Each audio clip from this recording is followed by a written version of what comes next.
Americans should not approach the proposed Palestinian state as honest brokers, impartial brokers. They should not approach it as pro-Israelis or pro-Palestinians. They should approach it as American patriots who are concerned about American own interest. Moreover, anyone who considers the proposed Palestinian state should or is facing a challenge to overcome the temptation set by an alternate speculative positive scenario or reality over the actual Middle East reality. When it comes to alternate speculative reality, we keep hearing from State Department folks, the State Department establishment, from the so-called elite media, and certainly from West European policymakers, that a Palestinian state would be a reformed Palestinian state, a state which would abide by peaceful coexistence, would abandon its vision which mandates Palestinians to uproot the so-called illegitimate Jewish Zionist entity, and would be good faith negotiator. Now that sounds great. There is a problem. And the problem is that we're not dealing with speculation, we're dealing with reality. And on this issue, we see a remarkable difference between the attitude or the conduct of West European policymakers and the vast majority of the State Department establishment, New York Times, Washington Post, CNN, MSNBC, etc., which has embraced genuinely the proposed Palestinian state. That's on the one hand. On the other hand, you see Arab leaders. And Arab leaders since 1948 have limited themselves to talking positively about the proposed Palestinian state, but refraining from any tangible or effective work. In fact, the late King Hussein of Jordan, upon hearing the Oslo Accord, the Oslo Agreement, which relocated the PLO from Tunisia to the heartland of the land of Israel, to Judea, Samaria, to Gaza, East Jerusalem, he called the head of the Israeli Mossad at that time, Shabtai Shavit, and yelled at him, "Why are you sentencing me, the Hashemite regime, to death? Don't you know that a Palestinian state west of the river would doom us, the Hashemites, east of the river?" That statements were echoed also in October of 1994 during the ceremony of signing the Israel-Jordan peace accord with Prime Minister Rabin and King Hussein and President Clinton in attendance. And at that time, the top tier of the Jordanian military approached their Israeli colleagues once again, warning them that if Israel allows a Palestinian state west of the river, it's going to doom the Hashemite regime, the pro-Western, the pro-US Hashemite regime. Anyone who is familiar with the demography, the ethnicity, the religious structure, the tribal structure, the recent history of the Hashemite kingdom of Jordan would know why are the Hashemites so concerned, and again, irrespective of their public statements. And certainly, when you consider today the increasing efforts by the Ayatollah regime to topple the Hashemite regime in Jordan, combined with the Muslim Brotherhood very strong presence in Jordan, and again, attempting systematically to destabilize, to topple the Hashemite regime, reinforced by Palestinian terror organizations in Jordan, exacerbated by 2 million Syrian refugees in northern Jordan. Many of them are negative elements, terrorists, drug traffickers, certainly not allies of the Hashemite regime. And you add to that the highly fragmented Bedouin community, which is the power base of the Hashemite.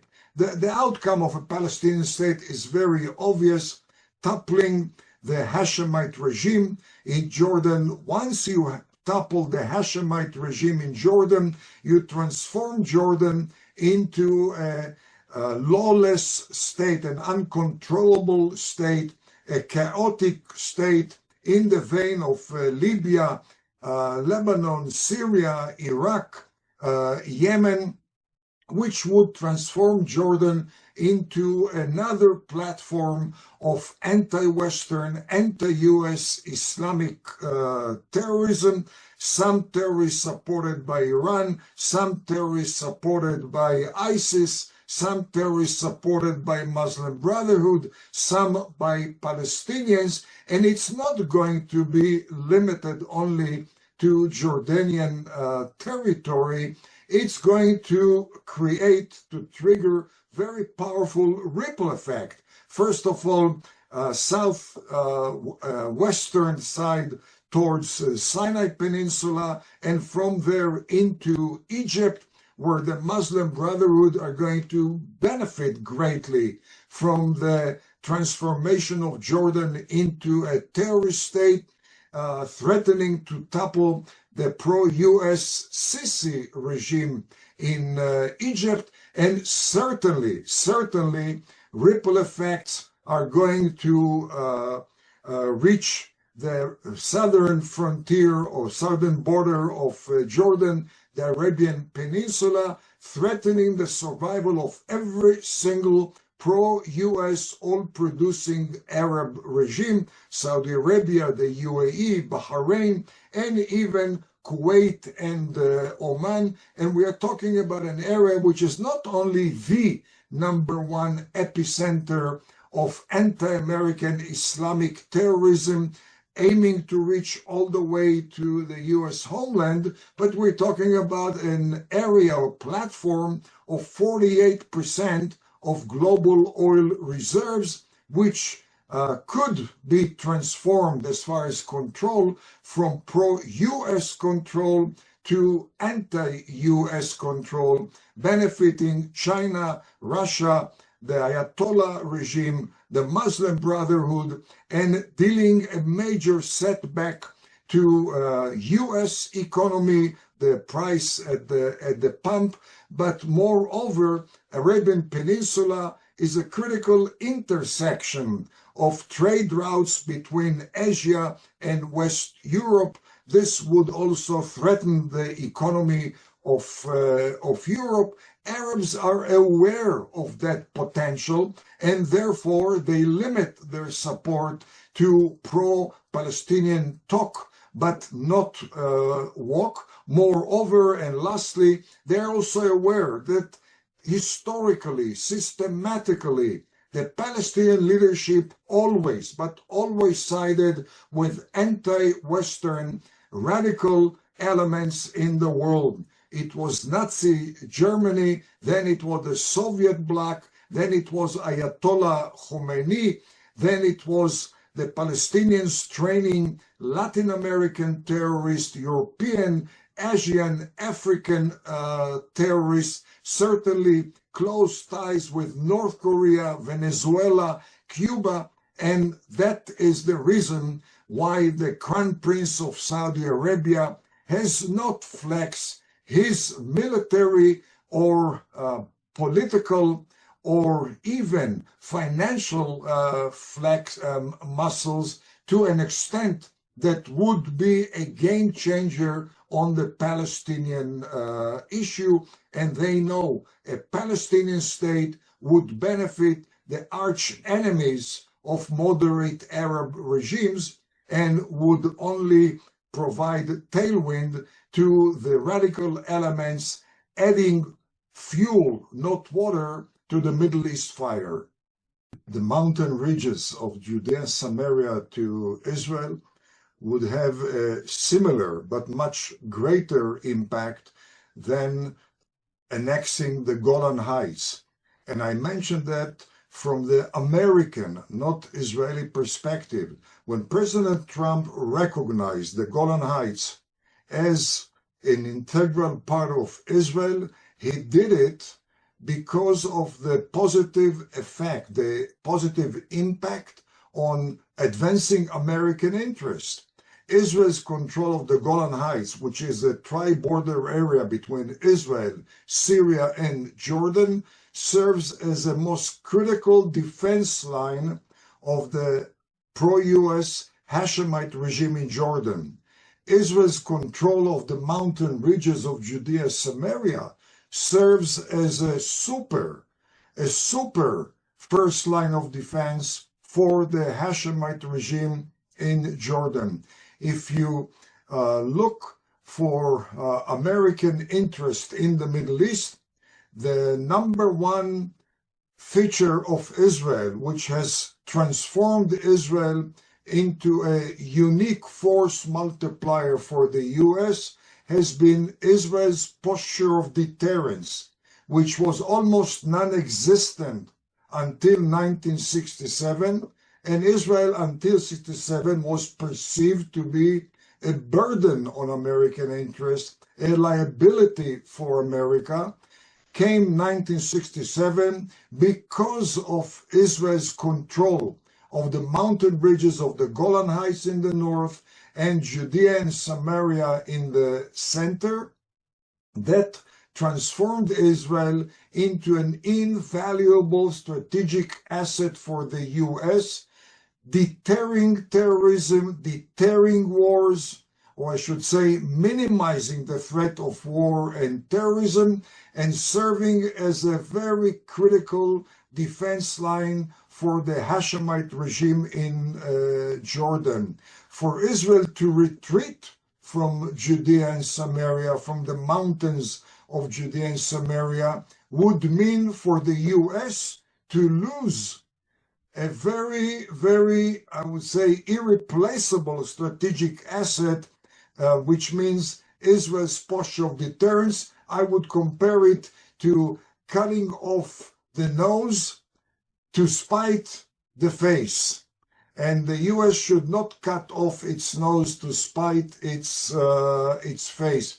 And one more element here, when one refers to the pro-Palestinian state elements as being addicted to speculative alternate reality, it means, among other things, that they ignore willingly, enthusiastically, the track record of the Palestinians and subordinate track record to wishful thinking. The track record of the Palestinians has rendered them, transformed them into a role model of intra-Arab subversion, intra-Arab terrorism, and intra-Arab treachery.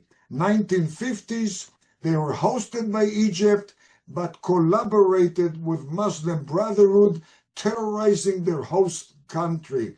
They had to run away from Egypt to Syria. They were allowed to terrorize Israel from Syria, but after a few years, they joined forces with the Muslim Brotherhood of Syria, terrorizing their own Arab host government, and they had to run away from Syria to Jordan. They were allowed to terrorize Israel, but by 1970, they tried to take over control of Jordan, toppling the Hashemite regime, which triggered a civil war, Black September, and they had to run away from Jordan to Lebanon. They plundered southern Lebanon, Then they moved on to Beirut.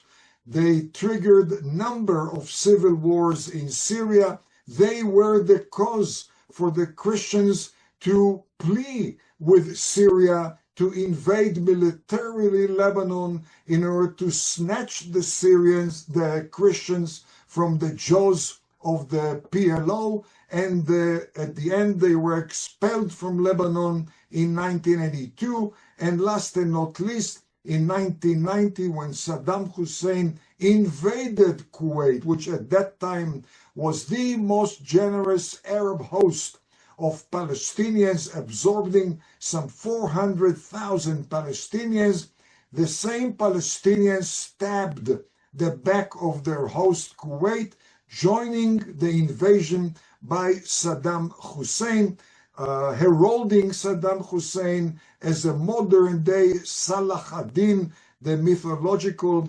Muslim military leader, and that was the reason for Sheikh Sabah of Kuwait, upon being restored to power by the Americans, the first thing he did was expelling almost all 400,000 Palestinians from Kuwait. The Arabs are aware of it. The Arabs do not forget, the Arabs do not forgive, and they dispense with talk, which is very cheap in the Middle East. In the Middle East, they say, on words one does not pay custom, so why not talk? But they do not walk. And one example, one sentence, November 2023, the height of the current Israel-Hamas war, Saudi Arabia hosted a joint summit, Arab League and the World Organization of Islamic Countries. The Palestinians, Iran, and Algeria proposed a resolution to stop right away all diplomatic, financial, defense, and touristic ties with Israel.